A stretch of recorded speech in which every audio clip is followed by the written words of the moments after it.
इमरान खान ने election commission of Pakistan की जानिब से नाअहली का फैसला इस्लामाबाद हाई कोर्ट में चैलेंज कर दिया। एतराज दूर होने के बाद दरखास्त पीर को समाअत के लिए मंजूर, फौरी समाअत की इस्तदा मुस्तरद। जस्टिस अफर मिनल्लाह पीर को केस की समाअत करेंगे। इलेक्शन कमीशन ने हुदूद से बढ़कर इख्तियारात इस्तेमाल किए, असद उमर का इल्जाम। इस्लामाबाद में हंगामा हराई पर पीटीआई रहनुमाओं के खिलाफ मुकदमात का इंदराज जारी। इमरान खान, असद उमर और सेनेटर फैसल जावेद समेत 100 से जायद रहनुमा और कारकुन नामजद। इमरान खान ने वारदात की तो नाअहली हुई, झूठ ज्यादा दिन नहीं चलेगा। ख्वाजा आसिफ ने जल्द परवेज इलाही और तहरीक इंसाफ के रास्ते जुदा होने की पेशगोई कर दी। इलेक्शन वक्त पर होंगे, सिपाही सलार का तकर्रुर भी आइन के मुताबिक होगा।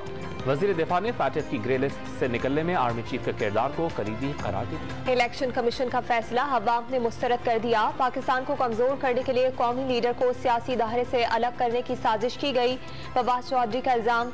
इलेक्शन कमीशन का फैसला आला अदालतों में एक समाअत की मार। शेख रशीद का इमरान खान को मार्च की कॉल फौरी देने का मशवरा। इमरान खान नाअहली के फैसले के खिलाफ सड़कों पर आने की बजाय अदालत का दरवाजा खटखटाएं। नवाज शरीफ ने अदालती फैसले के सामने सरेंडर किया और कानूनी जंग लड़ी। वफाकी वजीर एहसन इकबाल का इमरान खान पर चोरी का इल्जाम। आइन के खिलाफ काम करने वाली शख्सियात पर तनकीद करें, इदारे पर नहीं। दस्तूर में मुकन्निना, एग्जीक्यूटिव और अदलिया का किरदार मुतय्यन है। सुप्रीम कोर्ट के सीनियर जज जस्टिस काजी फाइज ईसा का लाहौर में आसमा जहांगीर कॉन्फ्रेंस से खिताब। इदारों को मुल्क के लिए जरूरी करार दे दिया। 4 साल कोशिशें रंग ले आईं। पाकिस्तान का नाम फैटिफ ग्रे लिस्ट से निकाल दिया गया। टेरर फाइनेंसिंग और मनी लॉन्ड्रिंग के खिलाफ फाइनेंशियल एक्शन टास्क फोर्स के तमाम 34 निकात पर अमल दरामद मुकम्मल। पाकिस्तान में सरमाकारी बढ़ने की राह हमवार। आलमी मालियाती इदारों का एतमाद बहाल होगा। बैरूनी फंडिंग के हुसूल और बरामदी मंडियों तक रसाई में भी आसानी होगी। अमरीका की जानिब से पाकिस्तान के ग्रे लिस्ट से निकलने के इकदाम का एतराफ। एंटी मनी लॉन्ड्रिंग इकदाम की हौसला अफजाई जारी रखने का आज़म। पाकिस्तान अहम शराकतदार मिलकर काम करते रहेंगे। नुमाइंदा खुसूसी बराए अफगानिस्तान का अफगान महाजरीन की 40 साला मेजबानी पर पाकिस्तान से इजहार तशक्कुर। TTP हमलों में इजाफा पाकिस्तान के लिए चैलेंज करार दे दिया। Army chief general Qamar Javed Bajwa ने फिर वाज़ेह कर दिया, मुद्दत मुलाजमत में तोसी नहीं लेंगे, 5 हफ्तों बाद रिटायर हो जाएंगे। फौज अब सियासत में कोई किरदार अदा नहीं करेगी। सीनियर सहाफियों से गुफ्तगू।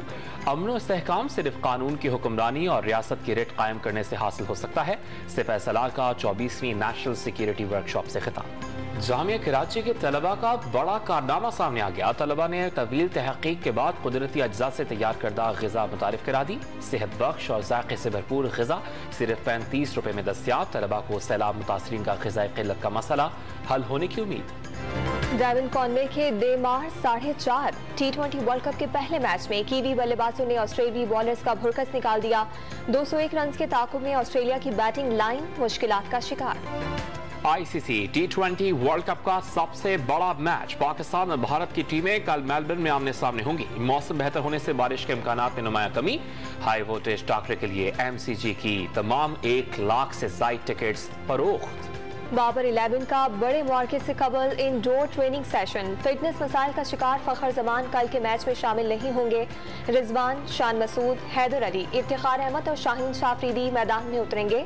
भारत के हर खिलाड़ी के खिलाफ प्लान बना लिया। बाबर आजम ने पड़ोसी मुल्क के खिलाड़ियों से ताल्लुकात खुशगवार करार दे दिए। मेलबर्न क्रिकेट ग्राउंड में असल मुकाबला पाकिस्तान की बॉलिंग और भारत की बैटिंग का होगा। भारतीय कप्तान रोहित शर्मा ने कल एक्शन से भरपूर मैच की पेशगोई कर दी।